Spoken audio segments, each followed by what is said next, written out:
2023년 55,000개를 돌파한 국내 브랜드별 편의점 점포 수는 CU 17,762개, GS25 17,390개, 세븐일레븐 13,502개, 이마트24 6,600개, 편의점 4사 합쳐서 55,254개.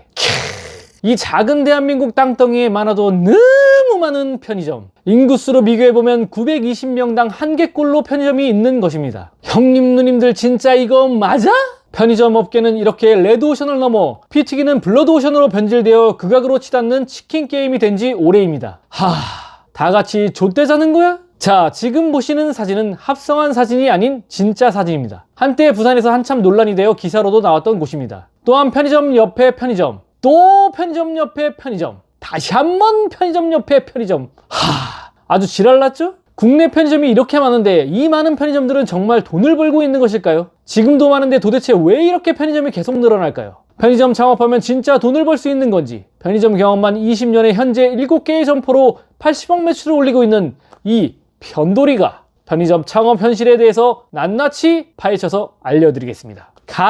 가자! 우리는 주변에서 편의점 창업을 할지 말지 고민하는 분들을 흔하게 본 적이 있을 것입니다. 특히 점심시간에 간단하게 끼니를 때우러 편의점에 가보면 사람도 많고 도시락, 김밥, 햄버거, 우유 등 여러가지 상품을 구매하는 모습을 본다면 야스! 나도 편의점 창업을 하면 지금 회사 다니는 것보단 괜찮을 것 같은데? 회사 때려치고 CU 편의점이나 한번 해볼까? 아니면 GS25 편의점이나 한번 해볼까? 요즘 편의점은 24시간 운영 안 해도 된다는데 세븐일레븐이나 이마트24나 한번 차려볼까? 하는 생각을 한 번쯤은 해본 적이 있을 것입니다. 내가 볼 땐 편의점 차릴 때가 아니라 정신부터 차려야 될 것 같은데? 55,000개가 넘는 편의점이 있는 걸 보면 편의점이 존나 쉬워 보이고 잘 되는 것 같기도 합니다. 그럼 실제로 장사가 잘 되는지 각각의 브랜드별 매출을 한번 살펴보겠습니다. 공정거래위원회 사이트에서 정보원 개설을 보면 2023년 기준으로 연간 편의점 점포당 평균 매출액을 확인해 볼 수 있습니다. 그럼 한번 확인해 보겠습니다. CU는 6억 2,796만원, GS25는 6억 4,615만원, 세븐일레븐은 5억 346만원, 이마트24는 4억 3,969만원으로 나와 있습니다. 참고로 해당 금액은 부가세가 빠진 금액입니다. 자, 그럼 보기 쉽고 이해가 잘 되게 연매출을 일매출로 환산해 보도록 하겠습니다. 보시다시피 CU는 172만원, GS25는 177만원, 세븐일레븐은 138만원, 이마트24는 120만원입니다. CU와 GS는 역시 예상대로 일매출이 높은 편이었습니다. 또한 2024년에는 편의점 2강이라고 할 수 있는 CU와 GS25의 매출 격차가 더욱더 줄어들었습니다. 편의점 2강 외에 나머지 브랜드인 세븐일레븐은 일매출이 생각보다 낮은 편이었고, 마지막으로 이마트24는 말해 뭐합니까? 용진이 형! 세븐일레븐과 이마트24는 공정거래 매출 자료만 보더라도 답이 딱 나옵니다. 이런 18 일매출 150다리도 안 나옵니다. 한 번 타면 못 내리는 설국열차처럼 말 그대로 5년간 내릴 수 없는 편의점 지옥행 열차라 할 수 있겠습니다. 제가 매번 강조하는 세븐일레븐과 이마트24를 하면 좆된다고 영상마다 말했던 게 이렇게 숫자로 증명이 되어버렸죠? 아무튼 다시 한번 말하지만 CU와 GS25 외에 다른 브랜드 하면 어떻게 돼? 좆된다. 이 정도면 CU나 GS25에서 인간적으로 나한테 뽀치 좀 줘야 된다. 인정? 아님 말고.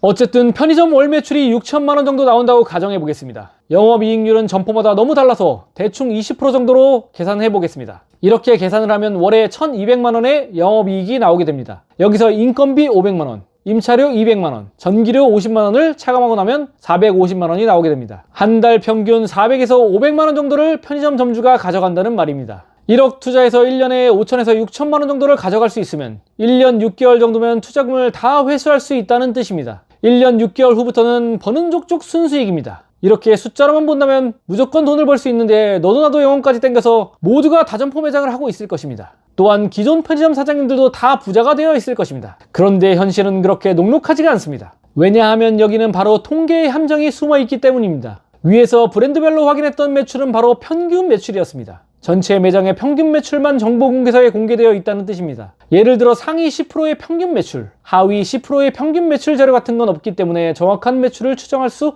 없다는 뜻이기도 합니다. 그나마 정보공개서 자료에서 참고할 수 있는 것은 가맹점의 상한 매출과 하한 매출을 알 수 있습니다. 가맹점을 매출 순으로 쭉 나열해보면 상위 10% 매출은 보통 특수상권과 S급 상권에서 대부분의 매출이 집중되어 있을 것입니다. 이 매장들이 전체 평균을 존나 끌어올려서 데이터 왜곡이 심하게 듭니다. 이것이 바로 평균의 함정인 것이지요. 이 생각을 하면서 정보공개서를 다시 한번 훑어보도록 하겠습니다. 상한 매출과 하한 매출은 시우는 2022년도 자료에만 공개되어 있습니다. 그럼 2022년 시우 정보공개서 매출 상한은 50억 1,079만원, 하한은 617만원입니다. 상한 매출액은 딱 봐도 특수상권이겠죠. 그리고 하한 617만원, 저거 일매출 아니고 연매출입니다. 연매출이 단순하게 지금 두 개 평균만 내도 이미 25억이 넘습니다. 좀 전에 CU 연평균 매출이 얼마였습니까? 6억 2천만원이었습니다. 극단적인 상한과 하한이긴 하지만 평균만으로 데이터 왜곡이 심해질 수 있습니다. 다른 편의점 브랜드도 마찬가지입니다. GS25는 2023년 자료가 공개되어 있습니다. 상한 44억 6,186만원, 하한 2,638만원, 세븐일레븐 상한 47억 1,025만원, 하한 199만원, 이마트24 상한 46억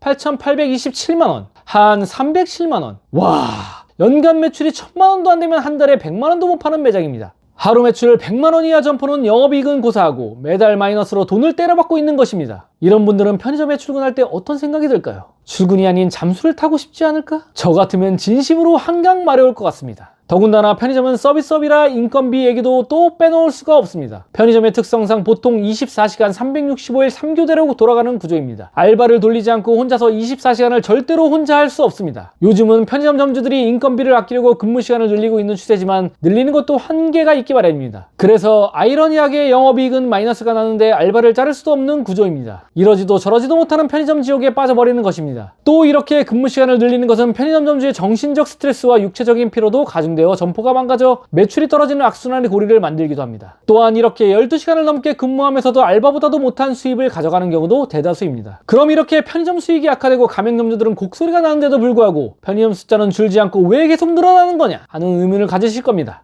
아주 좋은 지적입니다. 그 이유를 이해하려면 먼저 편의점의 본사 수익 구조를 알아야 합니다. 편의점 본사의 수익 구조는 첫 번째로 가맹점의 매출이익 배분율, 두 번째 개점시 가맹비, 세 번째 물류유통 마진입니다. 첫 번째의 매출이익 배분율은 가맹점 매출이 낮으면 같이 낮아지는 구조이지만 두 번째, 세 번째 항목은 개점을 하면 할수록 가맹점 수가 많으면 많을수록 늘어나는 구조입니다. 편의점 업계가 가맹점 매장 수 확대에 목숨을 거는 이유이기도 합니다. 편의점 신규로 개점을 하면 본사는 가맹비 플러스 물류 유통 마진을 얻는 구조입니다. 또한 매출 100에서 150만원 나오는 점포를 점주 교체할 때는 점주가 자기 인건비를 가져가는 정도로 요즘은 700에서 800만원 정도를 맞춰주는 것으로 알고 있습니다. 그 정도 금액을 본사에서 맞춰주고 새로운 점주로 교체를 하면 본사는 가맹비를 얻는 구조입니다. 가맹비는 편의점 4사 동일하게 770만원입니다. 이거 뭐 담합한 거 아니야? 공정거래위원회 일 안 합니까? 어떻게 편의점 4사가 똑같이 770일 수가 있습니까? 아무튼 이렇게 가맹비 수익도 절대 무시할 만한 금액이 아닙니다. 그럼 편의점 가맹점 개점 수를 대충 잡아서 한 달에 100개 오픈 플러스 100개 전환을 했다고 가정해 보겠습니다. 그러면 가맹비 수입만 1억 4,400만원 수익입니다. 전환 점포는 점포수에 영향을 미치는 게 아니지만 신규 점포는 점포수 증가 플러스 알파로 물류유통 마진까지 덤으로 늘어나게 되는 것입니다. 편의점 본부는 손해를 보는 것 없이 지속적인 경영 안정성이 점차 커지는 것입니다. 프랜차이즈 가맹점 수가 곧 브랜드 파워이기에 가맹본부는 언제나 신규 가맹점 유치에 혈안이 되어 있는 것입니다. 따라서 편의점 매출 최소 100만원 이상만 나오면 폐점은 안 해주고 어떻게든 적당한 영업이익을 맞춰서 전환하려고 하는 것입니다. 잘 알아보지도 않고 편의점 창업을 하는 사람의 문제도 있지만 기업의 가치를 계속 높이기 위해서 들어갈 자리만 있다면 가맹점 수를 끝없이 늘리는 본사의 문제도 크다고 할 수 있습니다. 이렇게 편의점 수익이 알바보다도 못한 경우가 많지만 많은 분들이 편의점 창업에 도전하고 있습니다. 좋은 브랜드와 입지에 상권만 잘 맞아떨어지면 오토로 돌리면서 진짜 행복한 편의점 사장님이 될 수도 있습니다. 하지만 지금의 현실에서 그런 일이 일어날 확률은 극히 낮습니다. 부디 행복회로 그만 돌리시고 현실을 제대로 파악하시길 바라겠습니다. 평균의 함정을 다시 한번 상기시켜 드리겠습니다. 편의점 연매출 1등은 50억, 꼴등은 600만원. 이래도 한다고? 독하다 독해. 제가 옆에서 아무리 이렇게 씨부린다고 해도 한 번 꽂힌 사람은 하느님이 와도 못 말립니다. 근데 사실 저도 그랬어요.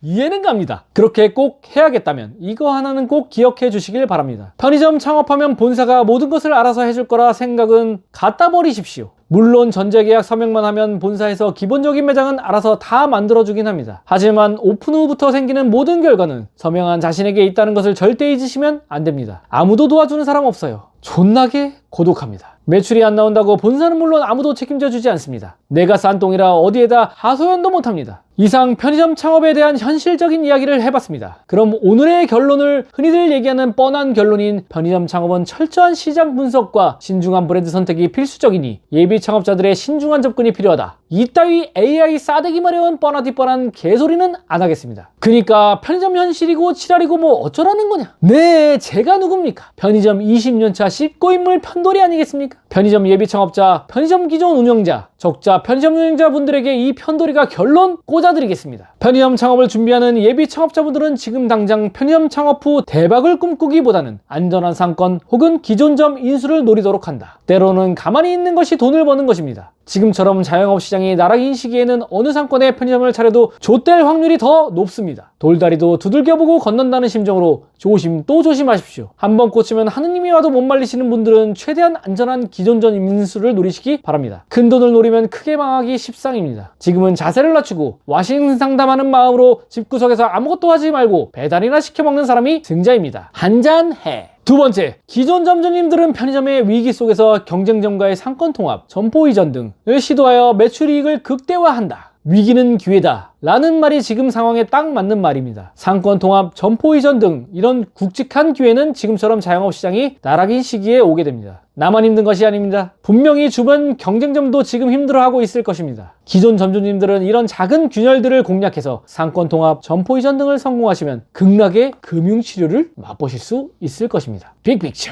세 번째, 적자 점포의 매출도 저조하고 경쟁점에게 브랜드, 입지, 면적 등 모든 면에서 경쟁점을 이기기 어렵다고 판단된다면 타사 브랜드나 경쟁점에게 즉시 권리 매각을 시도한다. 손절할 수 있을 때 손절하는 것이 진정한 타짜입니다. 지금 점포의 상황이 여러가지로 좋지 않다면 자영업시장이 꽁꽁 얼어붙은 지금 시기가 권리 매각을 할 수 있는 절호의 찬스입니다. 모두가 장사가 잘 되는 호황의 시대에는 이런 기회조차 없다는 것을 명심하십시오. 이상 편의점의 현실부터 결론까지 너무나 스무스하고 지려버렸습니다. 마지막으로 간단하게 공지사항 전달 및 다음 영상 예고하고 마무리하도록 하겠습니다. 현재 고정 댓글 설문 참여하신 분들은 매주 무료 상담 진행 중이며 2024년 설문 참여 신청하신 분들에 한해 모두 무료로 상담 진행하도록 하겠습니다. 구독자님들을 위해서 제 몸을 존나게 갈아놓도록 하겠습니다. 2025년도에는 유료로 전환 예정이며 따로 공지하도록 하겠습니다. 또한 2025년에는 오프라인 상담 및 교육도 오픈 예정이니 많은 관심 부탁드립니다. 또한 다음 영상은 편돌이 구독자분이 요청하신 편의점의 긍정적인 부분에 대해서 재미있고 유익한 영상으로 찾아뵙겠습니다. 그럼 오늘 영상 요약. 편의점 업계의 현재 상황은 솔직히 18개한 오답이다. 답도 없는 편의점의 현실, 에라 모르게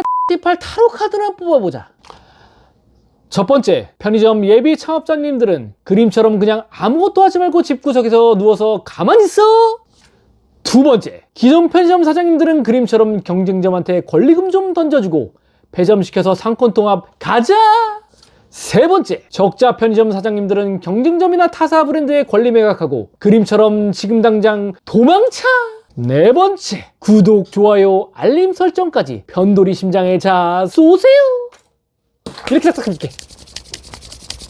끝! 내가 하면 편의점 잘 될 줄 알았어요. 저절로 돌아갈 줄 알았죠.